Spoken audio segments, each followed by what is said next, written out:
Dead in the middle of little did we know. I'm serious about mine. I'm so sincere.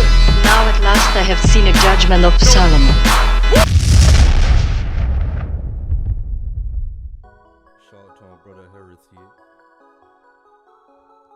This is your girl Sincere, and I'm here with... Yo, this is your man P. Silo, and had a chance to hear the unreleased diss track that K-Dot had aimed at Big Sean, and also he gave some Brussels sprouts to J Electronica. No pig on my fork, J Electronica. I will say this. Listen, okay, now I see why. This is one of the reasons why the older guys kind of complain about this era, but you can't blame the artist. You have to blame the politics of the industry. The politics of the industry literally kept Kendrick Lamar on a leash. That's all I can say at this point in time, but it seems to me like at any point in time he would have been ready anyway. And also Big Sean had been trolling Kendrick with a lot of subliminals for a good minute now. So this is very interesting. Sin, what is your take? My take is I do want to make a disclaimer. I understand that these guys more than likely have made up. I know Big Sean has said they made up. Kendrick has said they made up. So this is not a hip-hop platform that's trying to reignite beef or anything like that. I love it when black men and black people make up and move forward. But we're going to talk about this as if it was the past tense, which it was with this particular track. Element, the original version, fire. I do think that Kendrick has proven with this that he could have taken on people, and someone in his camp may have released this to say, look, I know we're talking about the GOAT conversation or the top 5 or this and that. We've given Drake credit for battling Common, for going after Jay-Z, for even the Meek Mill thing, for even going up against Pusha T, even though he lost against Pusha T. That was a jumping. That was a jumping. Yeah, it was a setup, but nonetheless, Pusha T won, right? Everyone says Kendrick is superior to the albums of classic albums of artwork pertaining to Drake, but Drake has gotten busy. This proves, though, that beyond a doubt that Kendrick can handle himself for anyone who had any doubts and diss records, because even when he said Dead Prophet, looking for attention basically from the king to revive them, I thought that was very clever. It was very funny.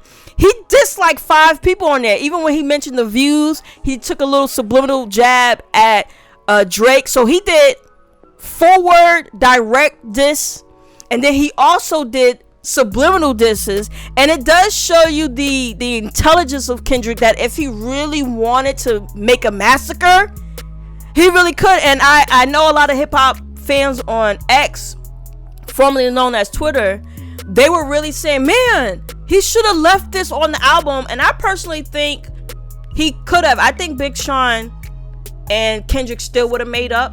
It may have taken longer, but I thought it would have been a great moment in hip hop if it was released, and then we could have possibly got a really dope track in return from Big Sean. So I wish it stayed on the album. I don't know. Listen, I don't know where things would have necessarily gone with it. I do feel like this. Okay. Drake out of the big 3, which would be Kendrick, Drake, and then J. Cole. Drake is the most battle tested. I know how people may think initially, but if you slow down and you stop thinking about his fingernail polish and you actually think about his track record, he is the most battle tested. Now, why is this being released? I personally feel like there may be some upcoming subliminal bars for possibly Kendrick Lamar on Drake's upcoming new album. That seems like that might be in line, because is Big Sean necessarily the target? No, but he's an example by default to let Drake know, possibly, this is my theory, that hey, this is how I can get busy, because Big Sean and Kendrick really were moving towards actually having an event. Now, I don't think there would have been any consequences outside of Big Sean laying his verse down, Kendrick laying his verse down. It is what it is. It don't get all sticky politically like Drake and Kendrick. That's a whole nother story.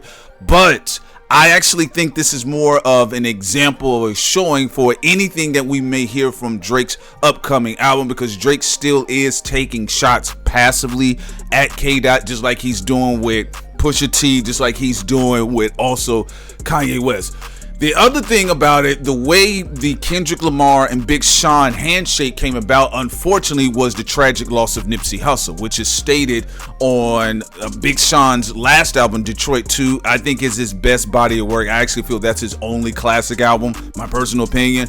But they were about to get into it. Then Nipsey Hussle gets killed. Nipsey knew both of them. Nipsey was actually trying to get Kendrick and Big Sean on the phone, but then he gets killed in the middle of that. So that is out of the way. That's one of the reasons why they shook hands with each other. They both kind of rapped about it. Kendrick talked about it on his Mr. Morale and the Big Roach Steppers album. And then, of course, Big Sean talked about it on Kwame Kilpatrick, Detroit 2. So that being the case, I actually think there's a quite a little bit more hip hop insidious motivation here, and I think this is for Drake. You are spot on with that. For my dogs, which I will be listening to. Prince and I enthusiastically waiting for this. Kendrick, to me, what was that? Okay, that's gonna be cut out.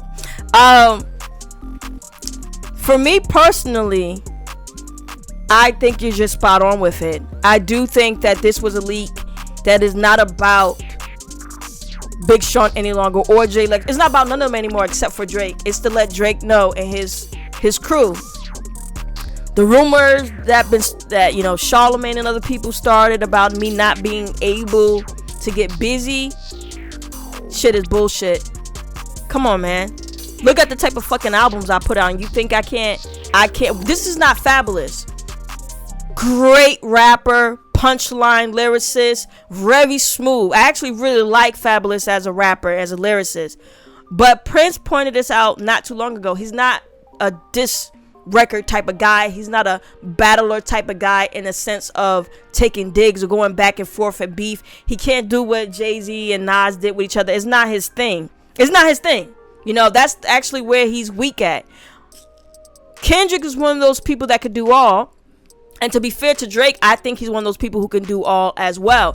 And come on, this is something we've been waiting for. And Drake is so desperate to redeem himself. He is still sucking on that lollipop, angry. You heard Meltdown on the Travis Scott album. On some terrorist shit.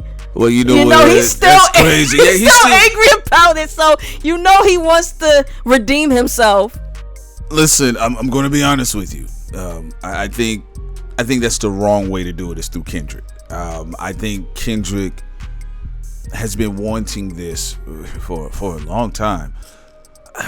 Kendrick, and that's what I said. I was saying the Big Sean and K-Dot verses could go either way, because here's the thing. Even with this record, it proved the point, a statement I made earlier when Sid and I was doing live. Shouts out to you all that's been on YouTube with us. But I talked about Kendrick's heart. He's alpha. Now, we know in the rap kingdom, look, I think Big Sean rhymes well, but he's not necessarily one of the big three alpha artists. He's not one of those guys, right? It's like LeBron was looking square at Steph Curry. You get what I'm saying? LeBron looking at Giannis. He's looking at whoever's on the other side of that scope that's within his zeitgeist, right?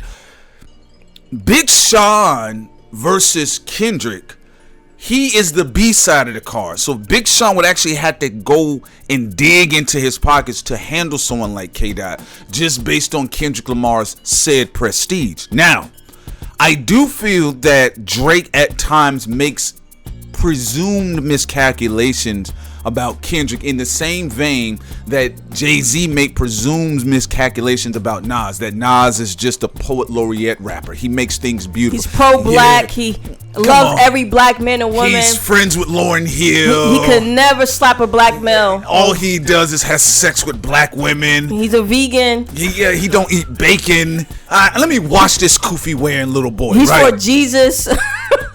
When Nas delivered Ether, I remember being a kid. I said, "Are you serious? Are you serious?" Just like you said earlier, someone who makes that level of conceptual body of work. A diss record is a concept. A concept artist more than likely would be vicious making the conceptual diss. So I think at times, sometimes Drake is aware, but then he thinks that Kendrick is just Dr. Umar's son. Right, I mean, I like Drake's confidence. Yeah. It's one of the things, we talk to our audience, because they, our audience sometimes be going, it's 50-50. Half of them be going in on Drake, say they can't stand him. And the other half be arguing with us, defending him. And, whichever side we die, when we construct Drake and we say something positive about him, half of our audience be like, Thought Crimes, fuck him. And then when we criticize constructive criticism, then they be like, y'all haters of Drake. I'm like, we're neither, But just to get to the point, I like Drake's confidence though in rapping. I like the fact that he's ready for any type of fight and that he wants it. And I want it. I don't want him to hold back. No, go after Kendrick, because I want to see Kendrick go after you. And this is on some hip hop stuff. For other people who are not listening, hip hop has a boxing component to it. It's not about wanting black men to be like serious about this though. We don't want it to go what happened with Tupac and Biggie and all that foul politics that was behind that. That is disgusting.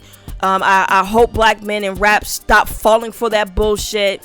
Let's go back to Olympics with Kool Moe Dee and LL Cool J when people battling and nobody getting shot up. And like you said, this is what this could be. And that's what I want to see. I want to see Kendrick and Drake get into it. I want to see this battle. I want to see the battle of the minds and the wordsmith and who's gonna win.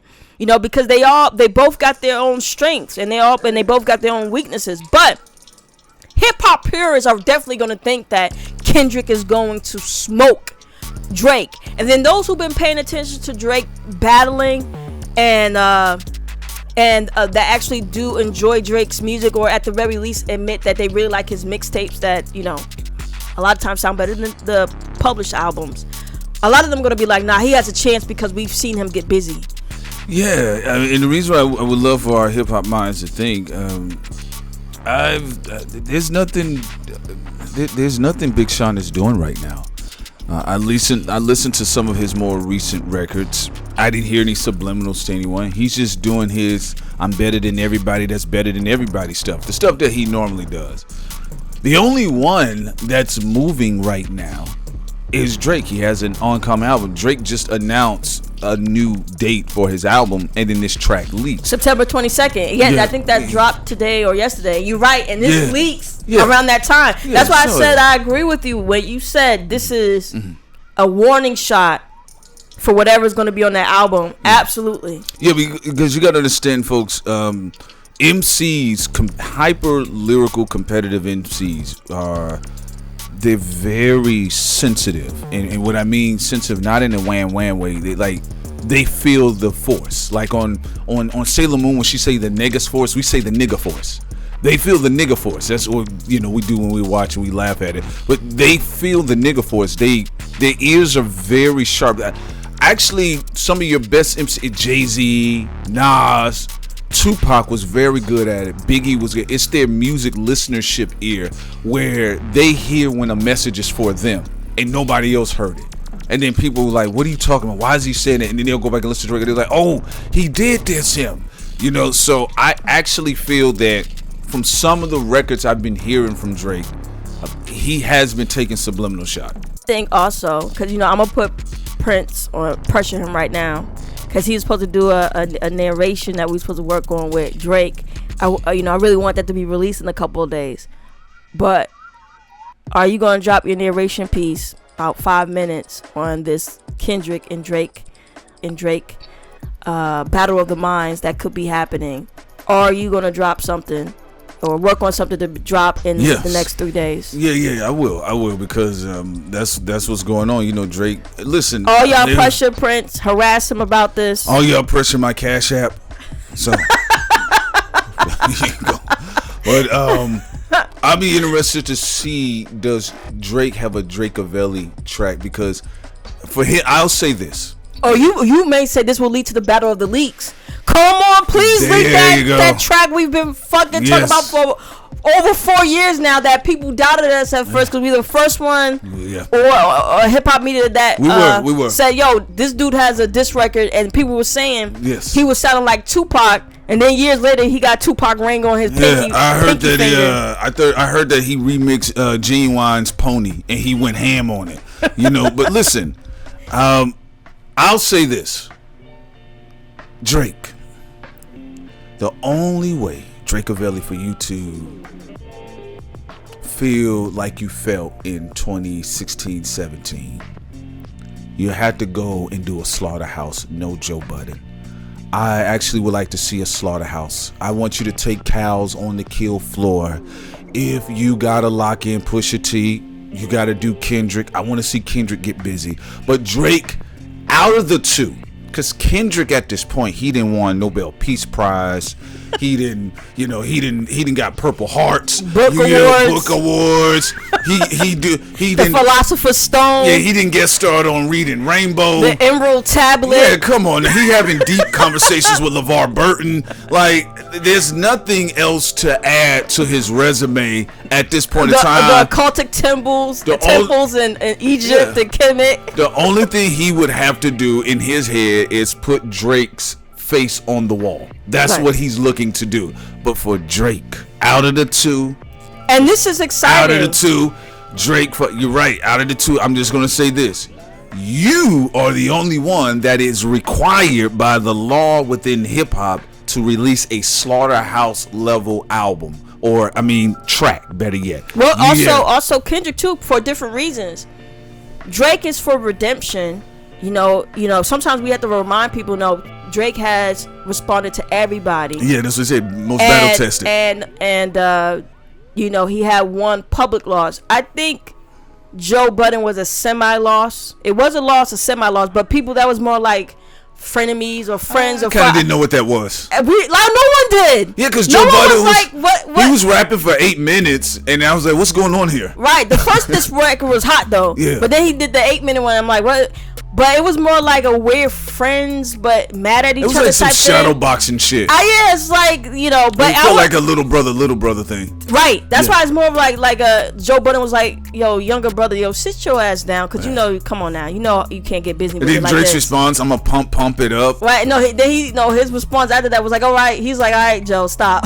All right. He said, I don't want to be going back and forth with you for years. No. Because nobody could, Joe Budden. The only one they had up there was The Game. Right. And both of them had 12-minute tracks. And Joe Budden is not a punk. No, he will go out and battle anybody. So another one that's one of the more battle-tested rappers too. Right. Yeah. So Joe Budden's a legend when it comes to that. Joey. So yeah. But the on record official battle that he lost was Pusha T. So Drake is trying to redeem himself. And then with Kendrick, what he's simply trying to do is say, nah, I am 360. I'm well-rounded. Yes, not only do I do classic albums, not only can I make albums that sell well, like damn, I can also get busy and diss. The last time we heard him address something was publicly is when we saw the BT Cypher, when he basically made a dig at Drake. But this leak, it was like a 1 minute,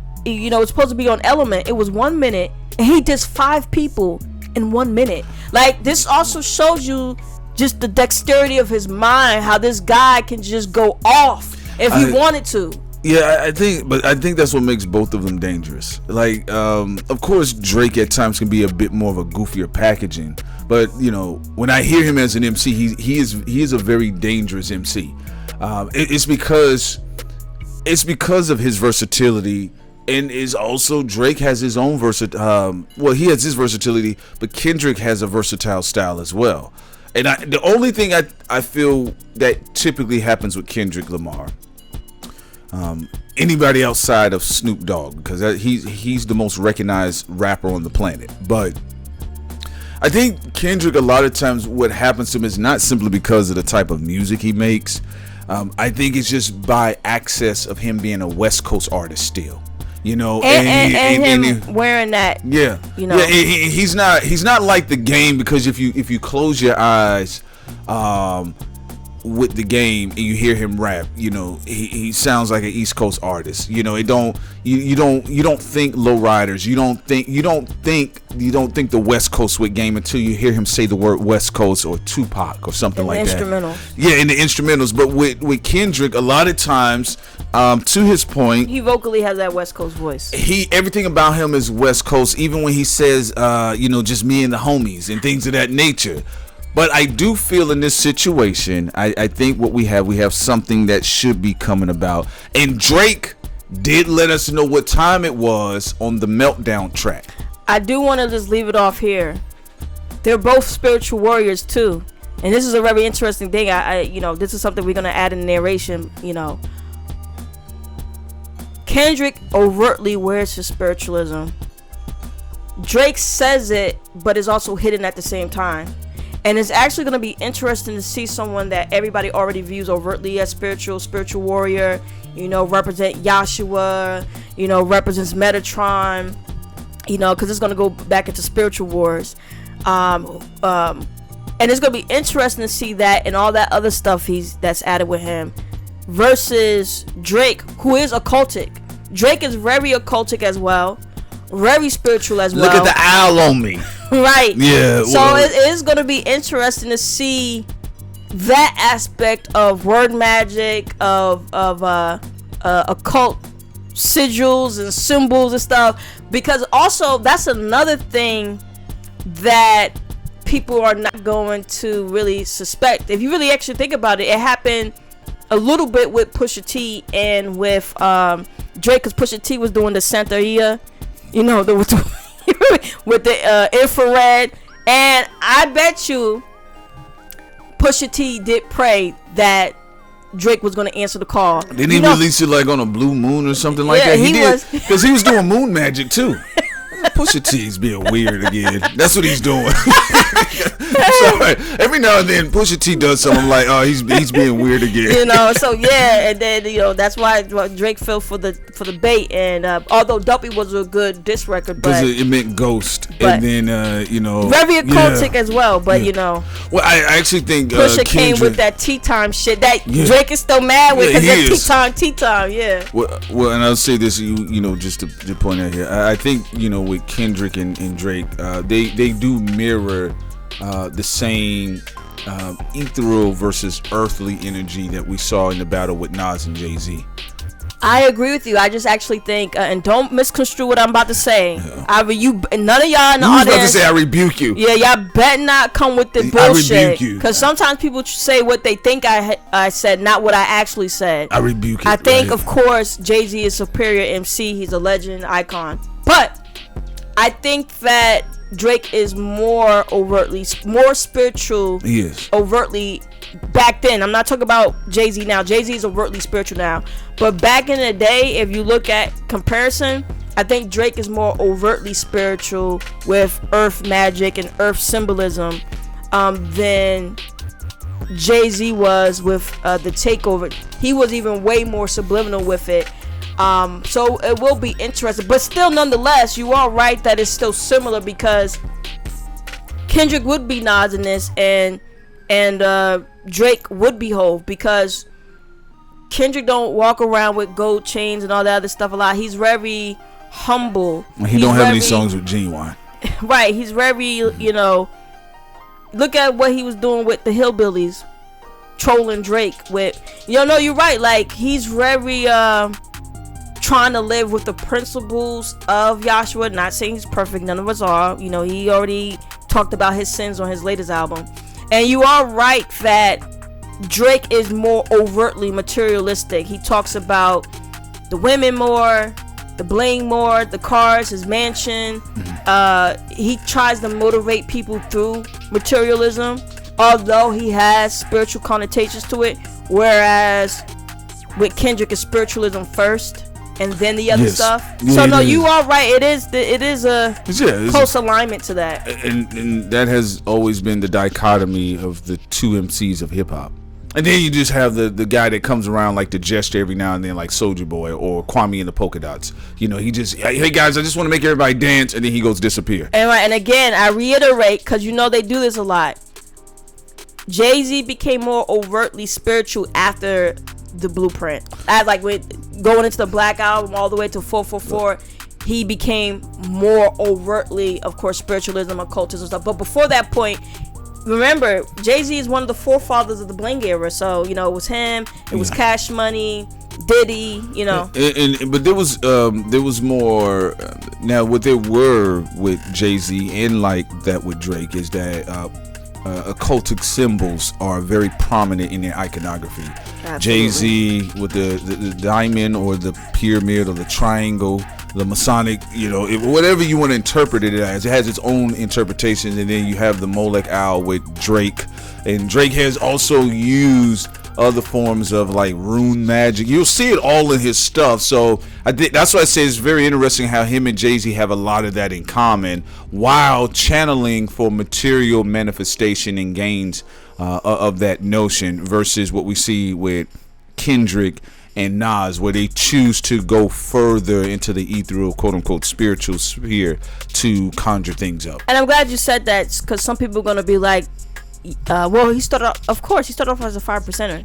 Jay-Z and Drake actually both come from esoteric schools. Drake being Jewish, you know, where he grew up, you know, going to his teachings. And then Jay-Z, from a very young age as a child, the teachings of the 5%ers, very spiritual as well. They just chose to play the game of materialism, as you stated, versus Nas and Kendrick, who wear the biblical teachings on their sleeves. You know, all of them are spiritual, though. You know, this is more nuanced than I think. I don't want to try to convolute the conversation, but it's okay, because Prince Solomon's gonna package this all up in an narration video. Yeah, absolutely. So I definitely be interested, but I feel that this snippet has more so to do with Big Bang Hank Drake than Big Sean. Excited, man. All right, y'all. I said you could tie us out, babe.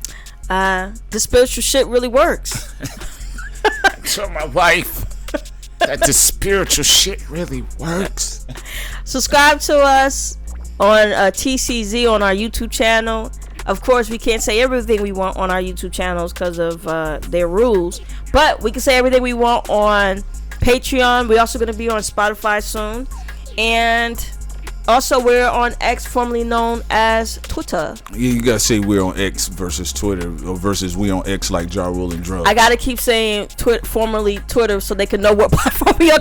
Right, you say X, they'd be like X videos. What X? What is X? X-Men? What is this? That's so generational X, but we're gonna leave it at that. Peace.